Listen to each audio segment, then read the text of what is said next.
you want to take over, Cam? Yes, hang on. Okay, so I'll let Campbell go through his spiel on the tabletop challenge. So I did a little warm up for you there, Cam. Thank you. You're welcome. All right, this is our 10th annual HBRC Challenge, Phase 2, 2003. A group of us at the special interest group that meets the Wednesday before the actual meetings. We're lamenting some of the lack of building going on in the club, and we observed that building coincided with contests, line following, maze busting, that sort of thing. But also, it's like when we did these contests, nobody was happy. I mean, there's always, well, one person was happy, regardless. So we wanted to do a contest with the robots that we had. And we wanted to do something that had no setup, because these other events like had these elaborate stages that had to be stored and maintained and so on and so forth. At the time, we met at the Castro Street Library, and there were plenty of library tables around, and we thought, oh, let's play tabletop soccer. How difficult can that be? It's a long way to get there, so we thought, well, we'll put nets around the table, and then it was thought, no, that's setup. Then you're involved in setting up the stage. That's when it was born, the TableBot. A TableBot is a robot that survives, lives, and plays on a table, or pays the price. Now, how do you get to tabletop soccer? You get there in phases. So since 2003, in June, we've done phase 1, which is simply have your robot go from one end of the table to the other and back.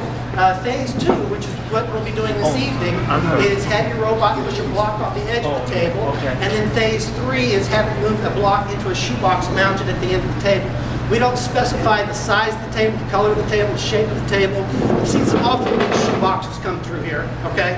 But it's all about the show. It's all about presenting your robot in its best light. So without any further ado, I'll bring out Buggy 1. This is an Arduino-based Club Bug. Our Club Bug, by the way, is an Arduino processor with 2 acrylic circles sandwiched to produce rotation servos, servo wheels. We've got some shape lock casters here, whisker bumpers that I've extended with business cards. So let's give Buggy a try. The goal here is to push the block off the table. This is Buggy 1, Phase 2.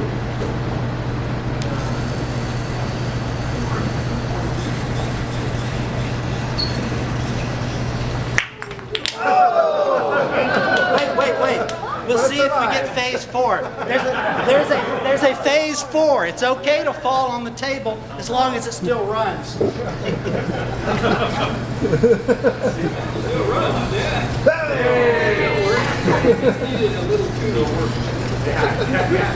Thank you. Okay. Now, my niece built a robot, and she couldn't be here this evening because of school. But we built it out of this Olo kit. Korean fellow was here at Robo Games and seated us with some Olo kits. These are neat. I like them better than Lego because of their riveting system. But one of the first creature you make with the Explorer kit, which I think has all the robots in it. It's a $150 kit, but it's very well laid out, and the kids, she's 14, and she put together half of it, really. Her Uncle Camp put together the rest of it. Without words, it shows you exactly where to, clip the things in, and it has a little rivet system, and you can build about a half dozen robots from this one kit, line followers and stuff. So here's the Olo Elephant attempting the TableBot Challenge Phase 1.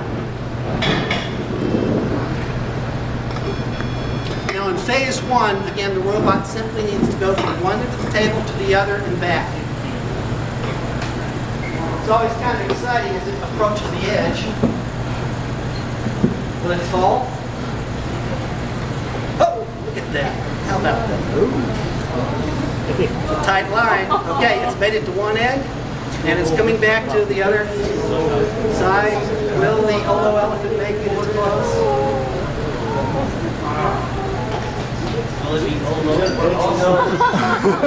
Again, this has actually survived phase 4 at the house where it fell. Legos, by the way, don't break, they just come apart. So there's the Olo elephant. Who else has a TableBot here? Raise your hands. Boris? Boris needs a bigger table. We'll use this one. If you folks don't mind, we'll borrow this table. Okay, Boris has setup. Do we have another TableBot? TableBot, Shiloh? Is it Duhingus Maximus? Duhingus Maximus is the gold medal winning robot at the Robo Games. 2 years ago. What? No, actually, 2 years ago at Robo Games, an earlier version of Duhingus Maximus took the gold medal. Last year, after numerous hardware upgrades and a complete software rewrite, it took the silver medal. Competition was different. 2 years ago, there were like 3 people. 3 robots. No, there was 4 because I didn't remember. Oh, you were in the first place. Yeah. She's got plenty of gold. Okay, why don't you tell them about it a little bit? Loud. Okay, so Louder. these 4 are the table sensors. It's always more fun. Press the button. Press the button, stop. So these are the 4 table sensors. They sense when you run off the edge of the table, like this. And this is the inference sensor for the ball, and we don't have it working right now. Basically, it just runs around and steers towards the ball. Actually, we do have it working. Why don't you just show it? So It just needs to knock the ball off the table. it runs around, Your steers dad towards the needs ball, to catch it. and whenever it gets the edge, it kicks, whether or not it. And I catch the fancy ball because it was expensive. And I catch the fancy robot because I spent a long time putting it together. Okay, You want me to start hold that? it up. Duhingus Maximus and the infrared ball. The expensive infrared ball. There we go. So this is obviously an active beacon here. Yeah. Okay. The robot has infrared sensors. The robot has infrared Fix sensors. my face. There we go. Duhingus Maximus phase 2.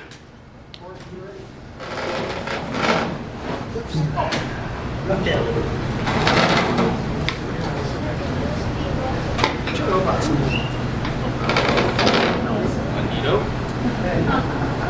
Oh, it's the Super Nito receptor. This is Boris and his homebrew program, Nito. You programmed it with Ross, and you'll be doing the tabletop challenge, phase 2? Yeah. Yes. Boris says yes.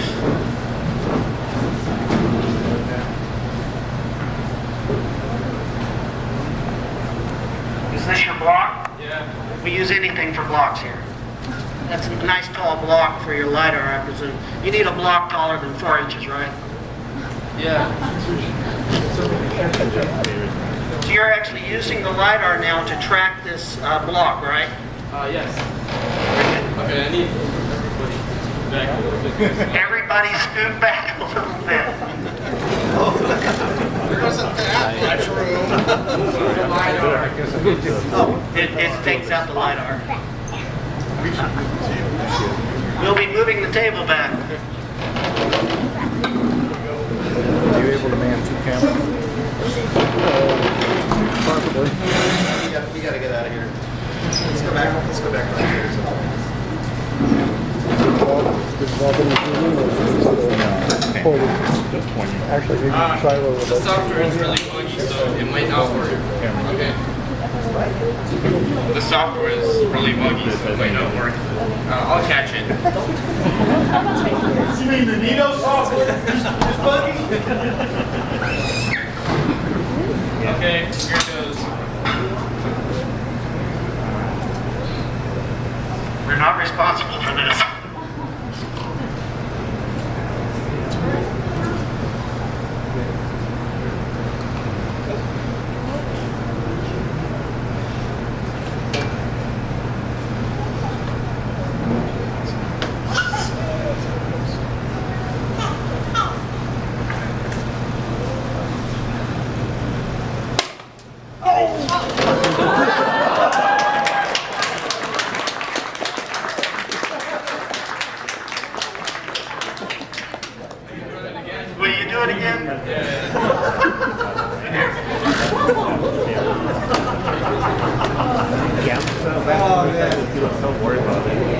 This event has some juice, huh? Still running. Well, it actually stood up and went back. Or was that just me?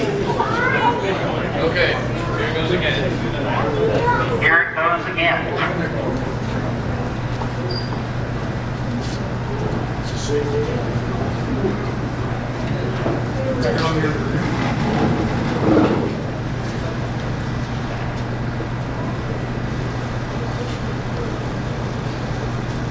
That's even easier.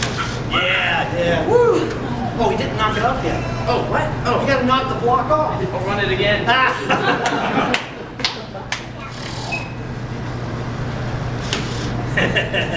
Oh, that's the. No, straighten it out. Straighten it out. You gotta knock the block off. Yeah. You want to see him knock the block off. Can you turn it around? Can you turn the robot like this? To see if it finds it. Turn it, Can you turn it okay. around? Otherwise, it's once it sees it. Yeah, like that. LiDAR is 360 degrees. Well, we'll see. Oh yeah. All right. It finds it right away. Cool.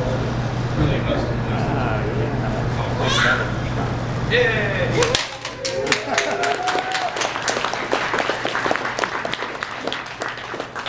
Great job, Boris, and his super neato robot. Yeah, he wrote. Did you use the neato node, or did you write that straight to ROS? I wrote that straight across. Okay, so he's using ROS on Ubuntu on this netbook here, and that's talking to the XP11 through the USB. He's utilizing the LiDAR here in the Neato to spot the block, push it off the edge, and he's monitoring his drop sensor so he doesn't fall off the table. I wasted a lot of Tony's time on correcting stupid errors that were easily corrected. Tony Prescan is. Yeah, Tony. Oh, there he is. There he is right there. That's one. That's one. Stand up, Tony. Stand up, Tony. Stand up.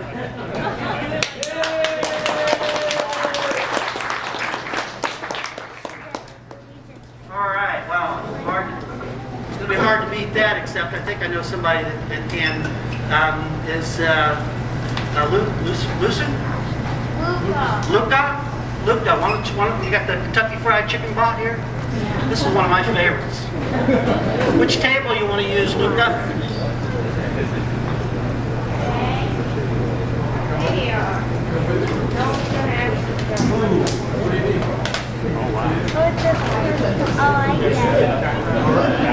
You want to tell us something about your robot?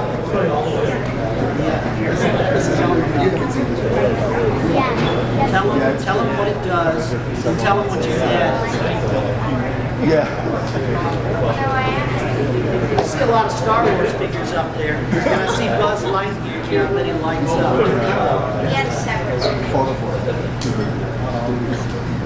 Talk to the people. No, talk to the people. The robot is supposed to go forward and the light lights up all the time, faded color. Does he follow the light? Does he have a light to follow? You don't have a light? It usually does. You can say what I'm normal. Okay. So today it's just going forward? Today's going to go forward a little bit, and then it's going to play. It goes forward a little bit and Okay, we want to amplify your music.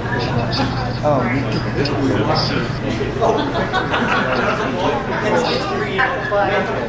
so it goes forward and wait for the rest and the light will go on. Don't run off the table. Unless you're ready to dance phase At the 4. second switch, light here. Very nice. Oh, I like the kazoo too. That's nice. Don't run off the table. We've got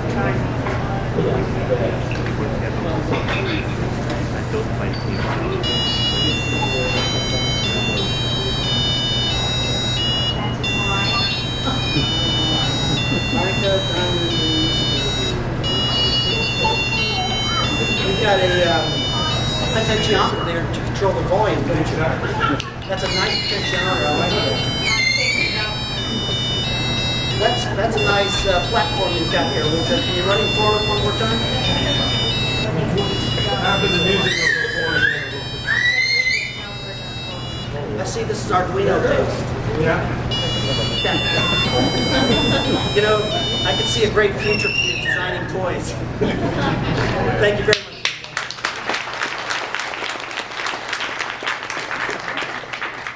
All right, we got another TableBot out there. TableBots, any more TableBots? Okay, since the first year we did this, it was the TableBot Challenge, and we did TableBots, but since then, we opened it up and called it the HBRC Challenge. So it's kind of run what you brung, you know, bring whatever you got and run it. Let's see, to that end, let me bring out, I want to bring out probably our oldest robot. This is my Burning Man robot. It's Springy Thingy. Springy's 13 years old. She took a fall at the previous one, but I've fixed the grip.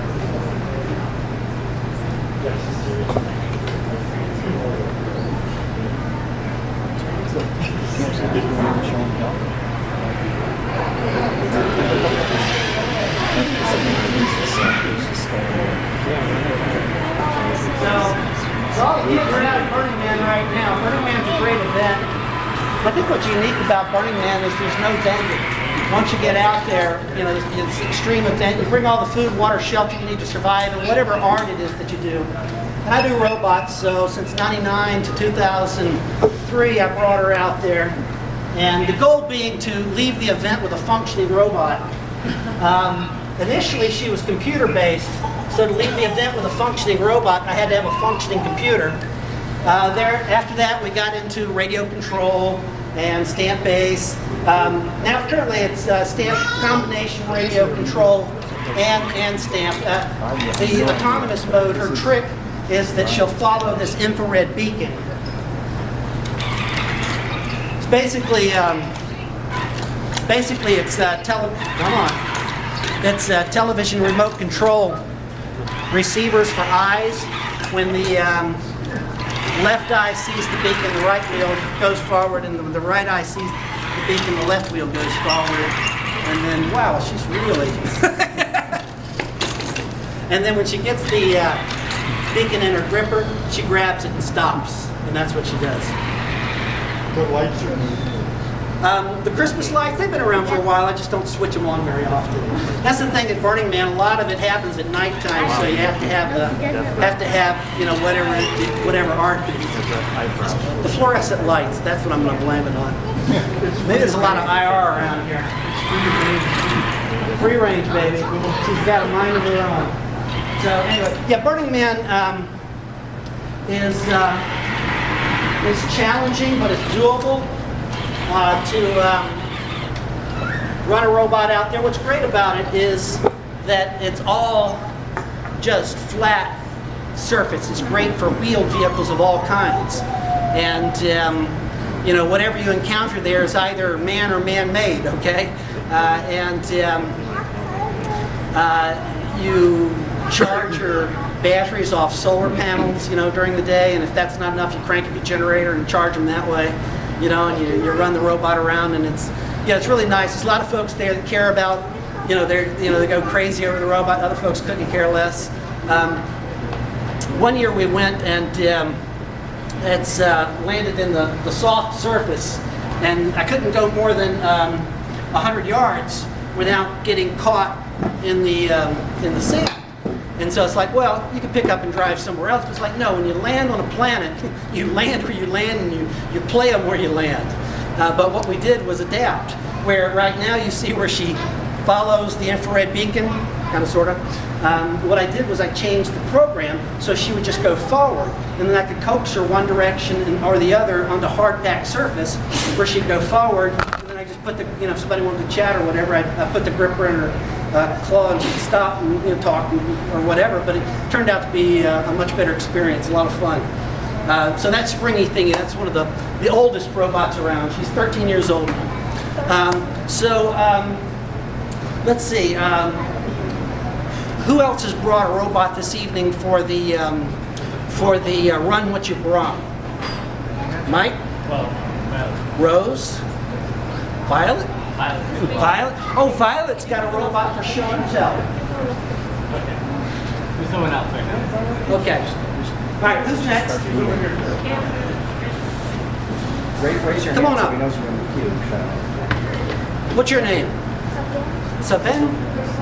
Sylvia? Why don't you tell these folks about your robot? If you press this button here and talk into the microphone there. This robot I got this recently and I built it and programmed it. So it's supposed to move forward and then turn. No, it's supposed to move forward, then tap the nozzle, then it'll shoot and then the lamp will come up and then it'll turn around and go again. It shoots marbles? Those gumballs? No, they're not gumballs. Don't eat them. What's your robot's name? We didn't name it yet. Looks like a Lego robot. It's cool.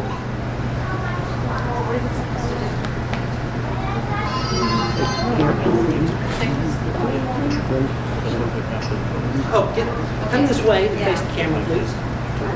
There's a camera right there. Come around this way. There you go. There you go, young man. You got it? Tell everybody what you're doing. I'm gonna run the You're going to run a program.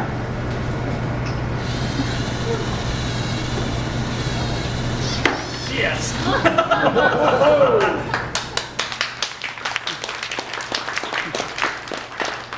So when it gets close to it, it shoots the ball. That's great. Do it again. Do it again. Yeah. Do it at least 2 more times.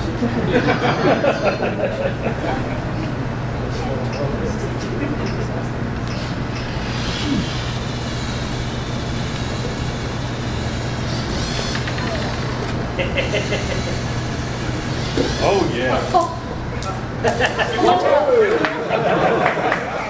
Good joke.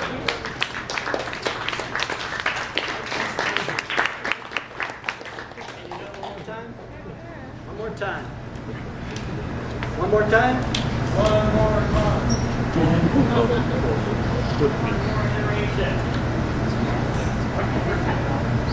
So I equals 1 to 3.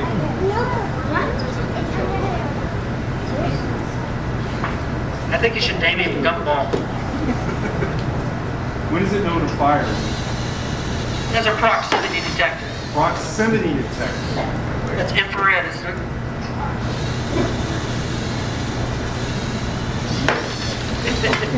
Yeah.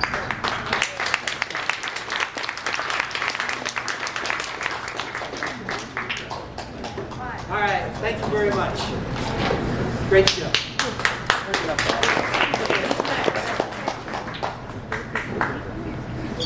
Violet, are you going to talk next? Okay, Violet's going to talk. Jesus. Oh, that's wired.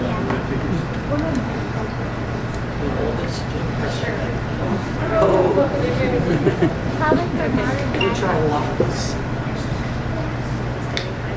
Still don't trust it. What about your robot? This is a snap circuit rover robot. It's like the one that Carter has.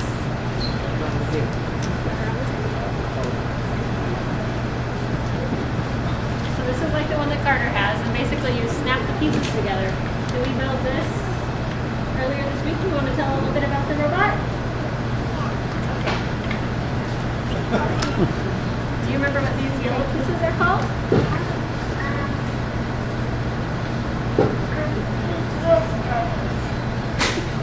Speak up, Violet. Say it louder.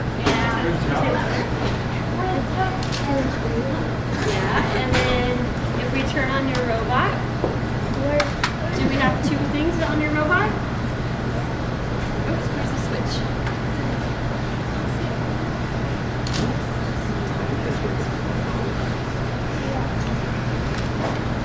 Okay, let's take it down. We're going to show you the robot. It goes forward and backward, all of the wheels move, and then it has a light and a horn.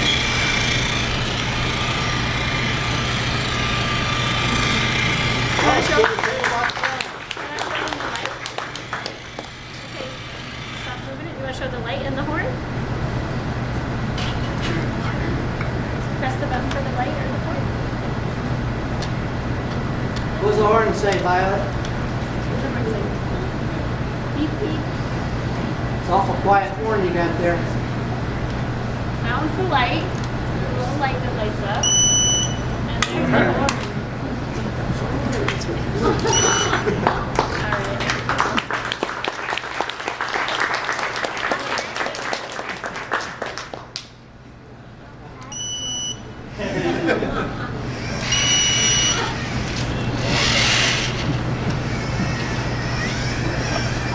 Alright.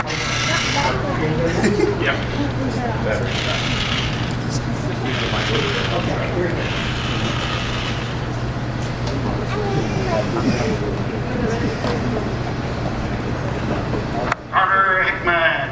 Hey Carter, go ahead and drive it around.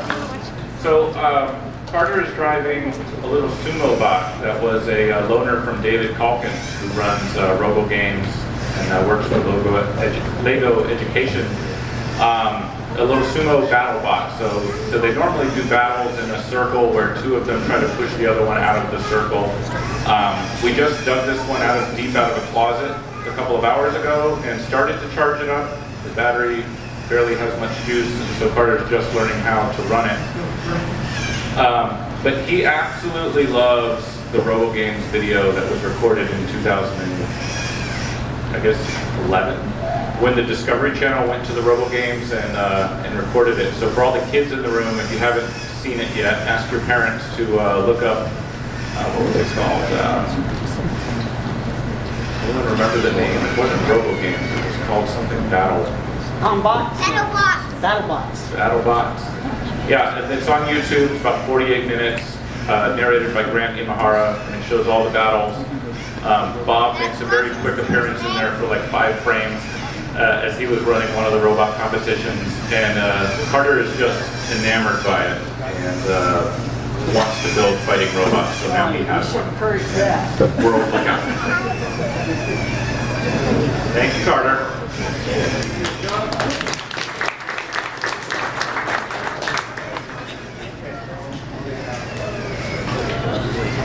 Thank you very much, Carter.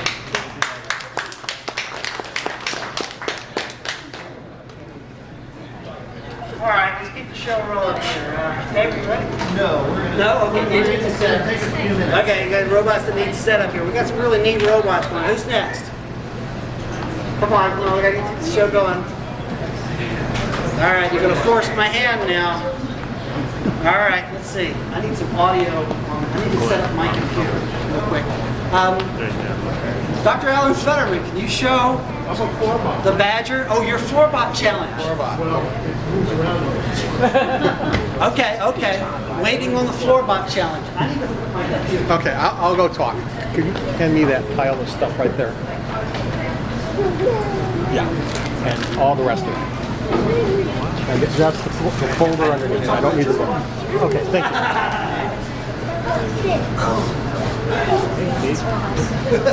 Okay, this is early stages of some robot electronics that I've been working on.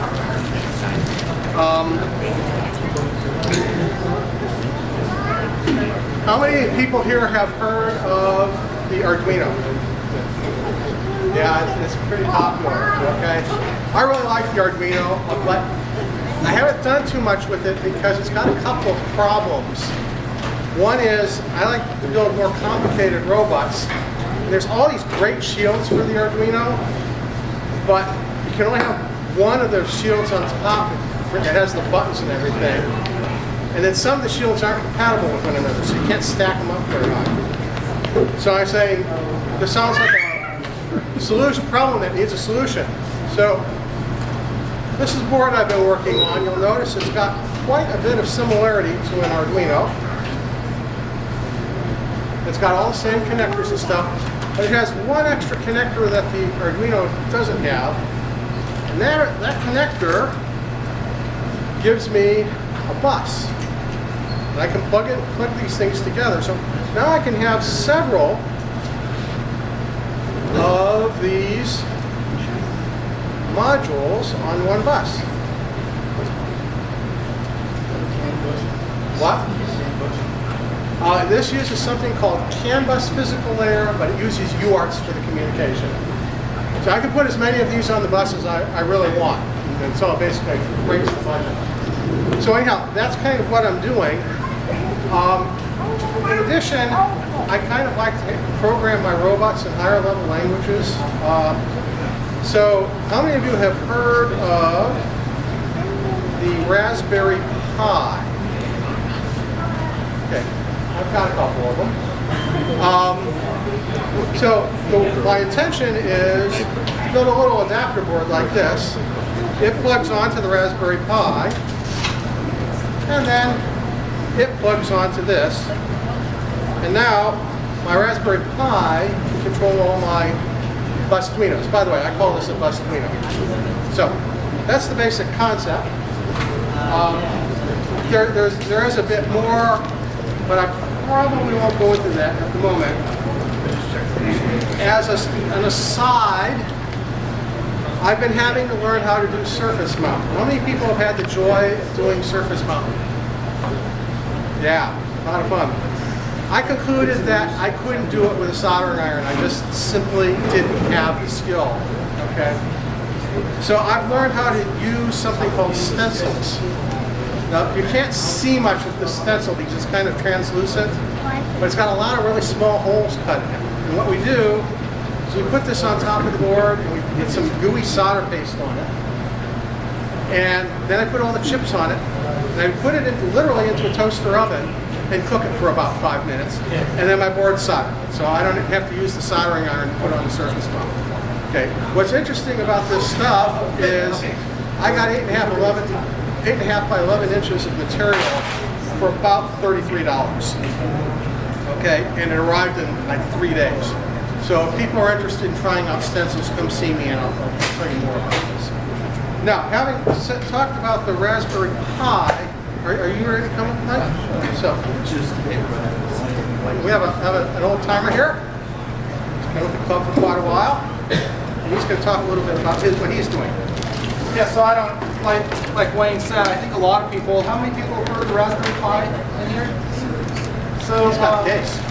Yeah, I got a case from him. So, anyway, I first heard about it, I was kind of late to the game. I heard about it in January, and I got pretty excited about it because basically what they've done is they've taken the guts of the cell phone, put it on a development board, and they're selling it for about $35 for this version, and they do have a lower price version of $25. And one of the things that I really didn't like the selection of operating systems that they were choosing for this device, and I'm a long-time user of Debian on the ARM processor. And what I decided to do was, let me create my own Linux distribution for this device. And lo and behold, in the last couple of weeks, they've chosen Raspbian, which is my version of Linux, for this as the official version of Linux for this. And basically, it is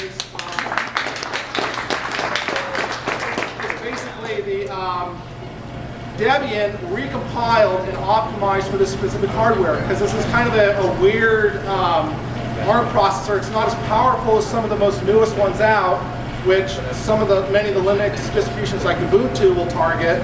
But it's also a lot more powerful than some of the weaker ARM chips that the older distributions target. So I got basically a server farm of 8 development systems, building up about 36,000 different Debian packages for this, and it's been doing pretty well with it. We've got, I think, well over 100,000 users now of the operating system, and probably a lot more than that, because they're selling these like crazy. I don't know if they've crossed the million on Raspberry Pis yet, but they're heading towards it. But they're getting close. And one of the really nice things is that I think people should consider is that this is really starting to make computing fun. When you can buy impulse level buy purchases of this powerful of a processor, it really starts changing some of the things that can be done, and that's one of the things that I'm really interested in terms of fostering and seeing what can be done. And I don't want to see devices at $25. I want to see devices as powerful at $5. And probably in about 3 or 4 years, we're going to get there. And it's really going to be pretty interesting seeing what we can do. And we can run gigahertz processors with maybe a 512 gigabyte memory with several tens of gigabytes at least of flash storage to run the programs on, and the type of sophisticated software is really going to get interesting at that point. And I really hope the Raspberry Pi will foster that. And I really hope that people will begin to look at these devices as really looking at what the Arduino's done, but take a device now that's $10 more and 50 times more powerful, can power basically any high definition television, and what can start to be done with that. And if you want to talk about that, I'd really love to talk to people and hear about what can be done with that. So that's basically it. Okay, very good. Okay. Yeah, are you ready? Are we back to the show? I'm waiting on my computer to move, but in the meantime, my rule is if the robot runs, I bring it. So you guys have seen all of these before.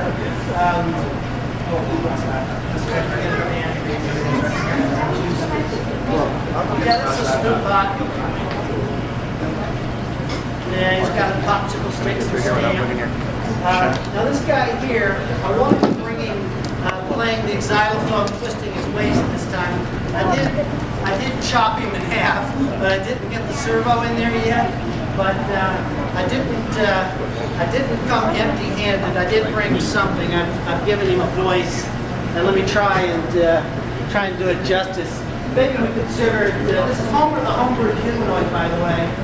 He's made with toilet paper rolls, servos, duct tape. He's pretty fully articulated here.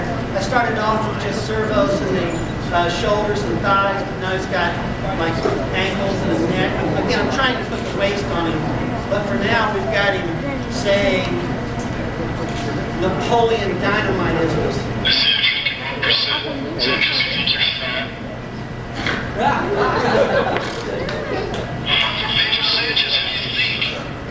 Vote for Pedro.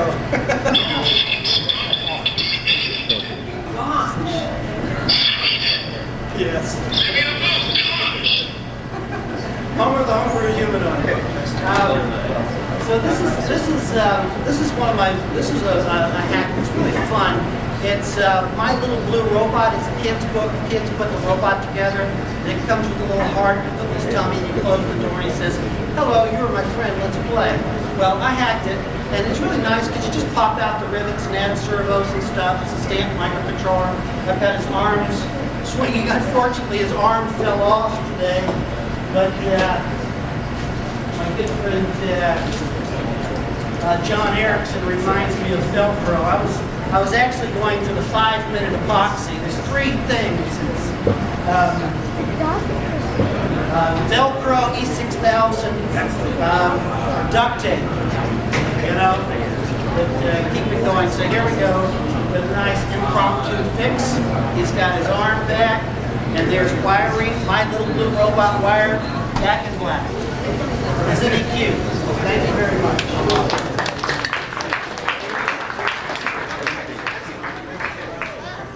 Boris wants to say something.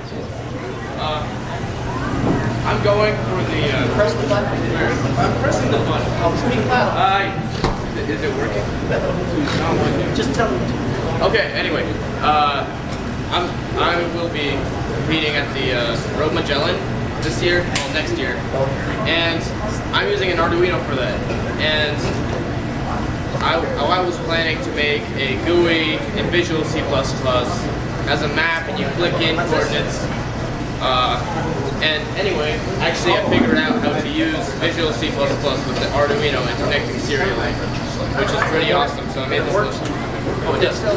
So I made this little application. There's a button to turn on the LED and to turn off the LED, to turn both LEDs on. I just realized that you can use Visual C++ with an Arduino, which is really cool. Austin Hendricks, come on down. What do we have here? We have a killer TableBot. So I've been playing this for a while, and I had a TableBot, and I had this little USB nerd thing that I've got. I said, what can I do with this? And so my answer was, well, let's have it shoot things.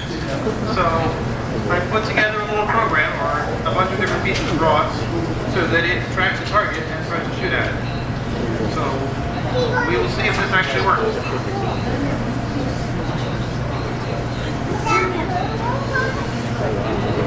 Put it over your head. Don't try this at home, kids. Don't try this at home, kids.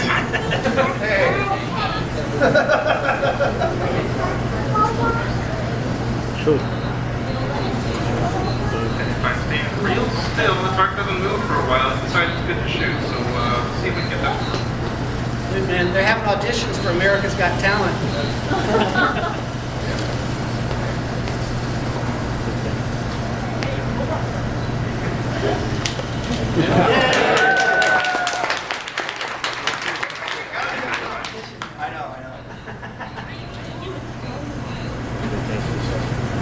What if someone wore a shirt that had a target on it?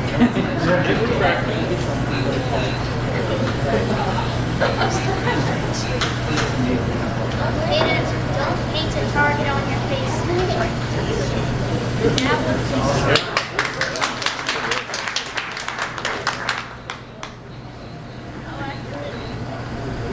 How accurate is it? It's horrible.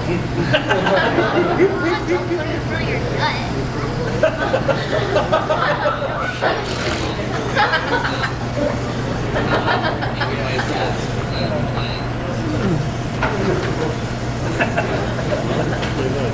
So one of the problems here is that I don't actually have any position feedback on where the turret is. I just kind of guess based on how long it's been moving.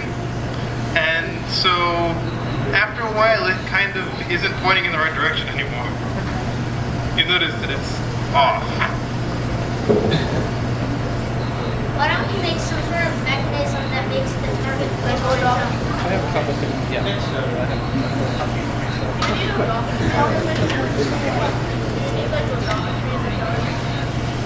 I could really use some encoders on the turret.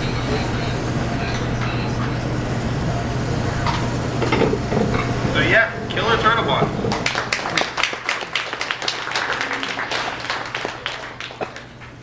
That's Austin Hendricks, and this is one of those HomeBrew TableBots that are using the ROS operating system. We're seeing more and more of those. Here's another one. HomeBrew TableBot Lite robot. What's your robot's name? Nope.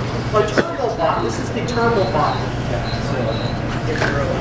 Oh, that's dangerous. All right, so, Red button. Okay, so TableBot gets its name because I was Googling TableBot and I misspelled it, and Shiloh thought that was hilarious, and so we named the robot TableBot.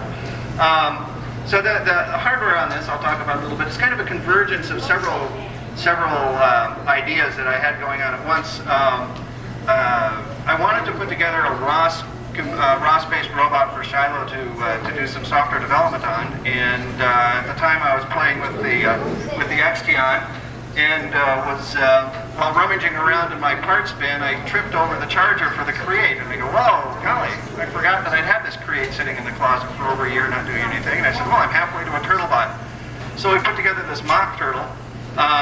Instead of using a laptop, the board in there is it's an Atom-based motherboard that uses a regular DC supply. Intel and others are starting to make Atom motherboards where they have a built-in DC converter. And this one will take anywhere from 8 to 18 volts. So it makes it very easy to run the motherboard off a couple of RC car battery packs. DN2800 MTE. So there you go. Exactly. So anyway, and then we have Ross running on, so I'm going to let Shiloh talk about some of the software. Oh, the other interesting idea here is I've thought for a long time that you know, the right way to do a display on a robot is to put on a pico projector so you can just drive up to a piece of blank wall and turn it on when you want to do some debugging. So that's what we're doing, and we have our wonderful little portable monitor here. Also picked on tape. Lightweight portable. Also, there's a Ross cheat sheet on the back.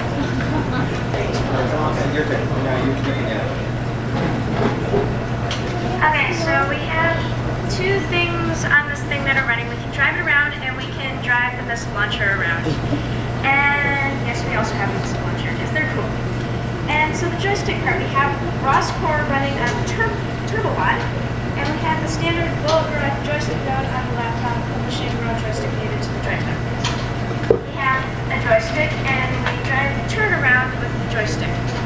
And I wrote a node called TurboJoy that subscribes to the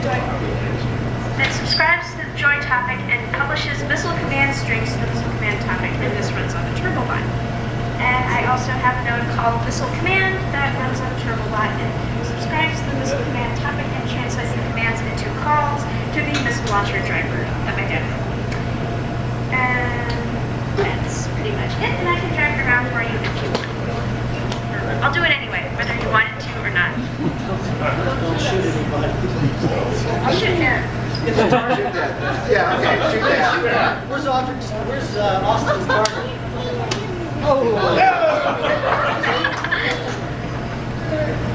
Okay, so you want to put it on the floor to drive it around? Yeah. Okay. We also have teleoperation running. We just pretty much did the standard Roller Garage teleoperation system from the keyboard. And we want to control this from the joystick too eventually, but we only really got it working yesterday.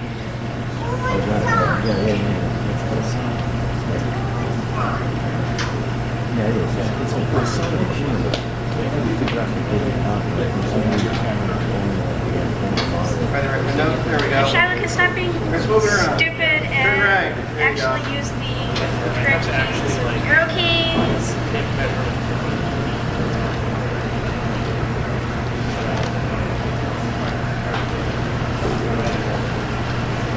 So can I call you for help on Ross? Yeah, you can. She knows it better than I do. That's pretty much it.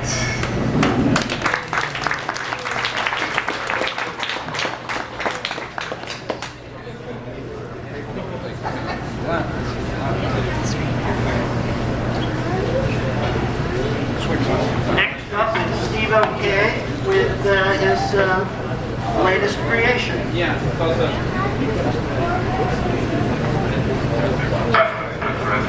Okay. Hi, I'm Steve. So I just got this architect week. I'm actually pretty excited about it. So this is another mutant, TurboBot.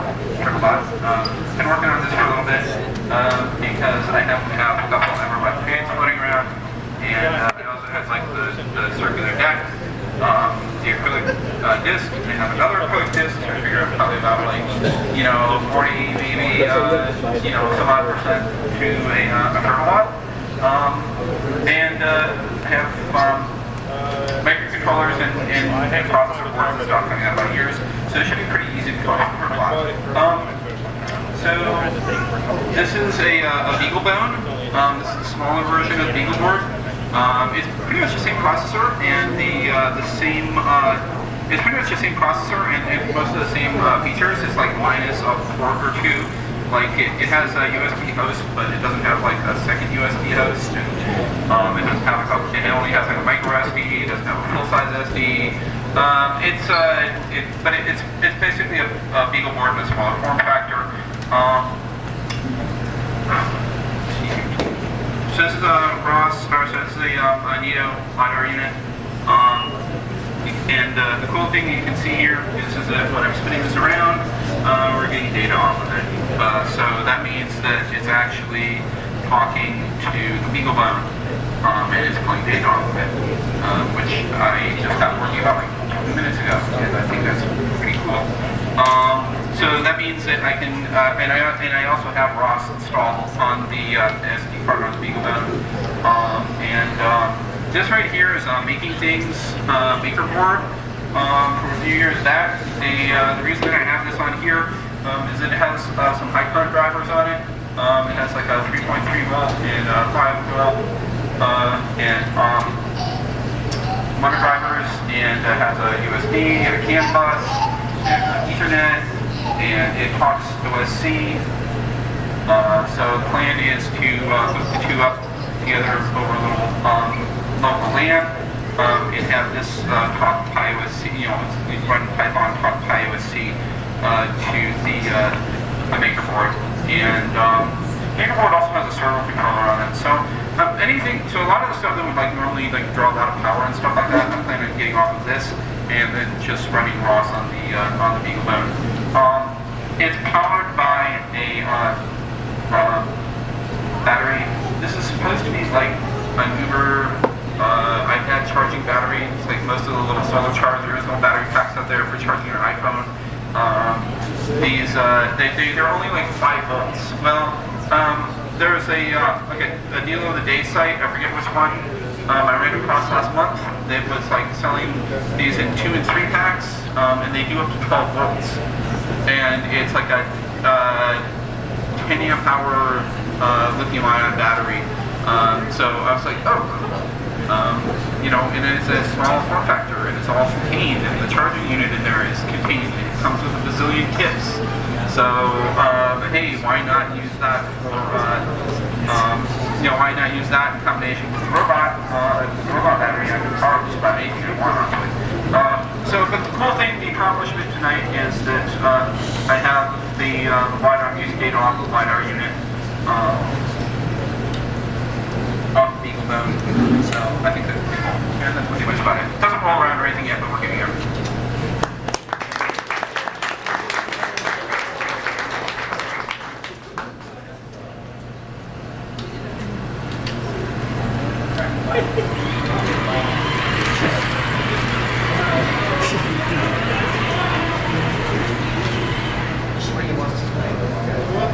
All right, ladies and gentlemen, we have something very interesting for you coming up next. A little entertainment here.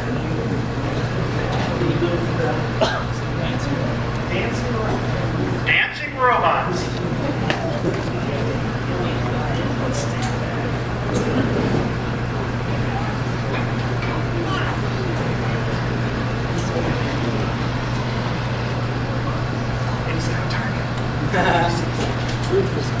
No. Watch out for the robot. Watch out for Shiloh. Watch out for the computer.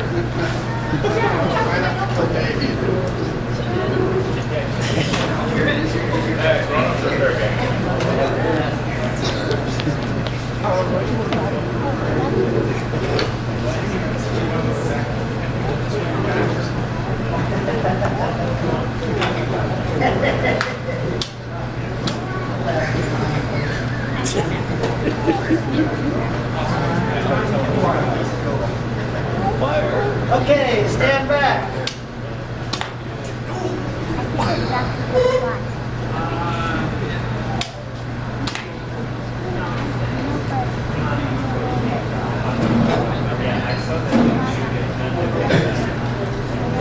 Get his heart started here.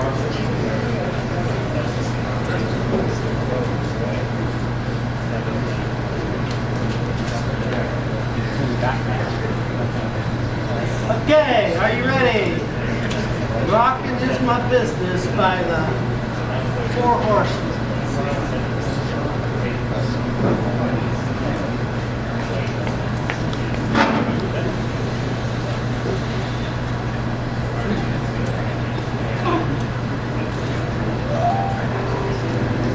Alright, I don't do it, I do. Take your room, dear. I've been in some money, man. I'm probably gonna run you bunch of this dear later. Okay, but if I get a bill, I'll pay you again.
Inject the battery. Yeah, but poop's not a battery. It's a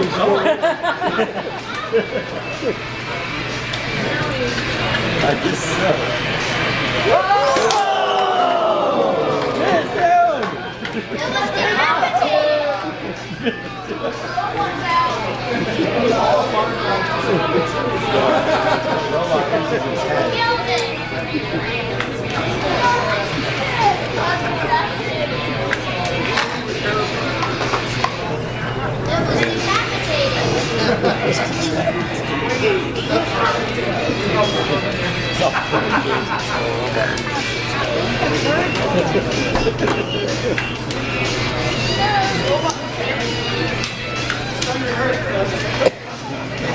If the battery was established, maybe that was like 50. Right.